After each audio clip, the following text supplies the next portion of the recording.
لە ئەمریکاش ڕۆژانی مانگی مارس لەلایەن ژنانەوە بە چالاکیەکی زۆرە بەڕێەکرێت.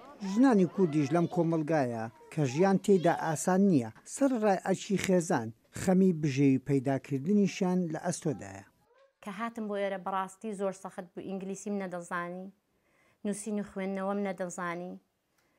هیدی بۆ ماوەیەکی کورد ئەمن چوومە مەدرسەی، دوای کە چوومە مەدرسەی هیوادارم هیوام هەبوو هەمیشە لە نێو منداڵان کارێ بکەم. بۆ 7 ساڵان لە دەیکێریم کار کرد، دوای 7 ساڵان کە فێری هەموو کارەکەی بووم، کوتم بوو بخۆم بیزنیسی خۆم دانەنێم. دوو خانمی کورد و دوو ئەزمموی جیاواز، بەڵام خەمەکانیان هاو بەشە.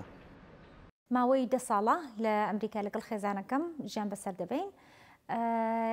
بۆ حکوومەتی فێرفاکس کار دەکەم لە کاروباری کۆمەڵایەتی.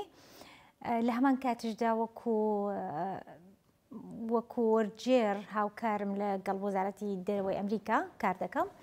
زۆر شت لە وڵاتە جیاوازە. بۆ ژنانی کوردیش جگە لە خەمی ئابووری و ژیانێکی ئاسوودا، خەمی پەروەردەکردنی منداڵی شەرە قورسەکەیە. لەبەرەوەی کە لێرەکانە ژن دەبێ هەم کارکاشان بەشیان پیاوی، دەبێ هەم دایکیش بێ ئاگای لە منداڵەکانی بێ. منداڵ مەسئولیەتی یەکجار سەختە لێرەکانە، بە تایبەت ئەگە منداڵی گەورەت هەبێ بە وانێک بێ لە سونحی بلوغ و تووزانم بە قەولی کوردەواری دەڵێن هەرزەکاری دابێ. زۆر شت لەم وڵاتە جیاوازە. بۆ ژنانی کوردیش جگە لە خەمی ئابووری و ژیانێکی ئاسوودا، خەمی پەروەردەکردنی منداڵیش شەڕە قورسەکەیە. خۆشت بەراورد دەکەی لەگەڵ بڵێن کەلتوری کوردستان و حەزت لێ هەمان کەلتور لێرە بگوازیەوە بۆ مناڵەکانت، بەڕاستی زۆر ئاسان نییە. ئیتر دەکەویە حالەتێک کە پێویستە، چۆن ئەمریکی دەڵێن کۆمپڕۆمایز، یاخود بە زمانی ئینگلیزی دەڵێن کۆمپڕۆمایز، یعنی مساومە بکەی لەسەر تا چەند دەتوانی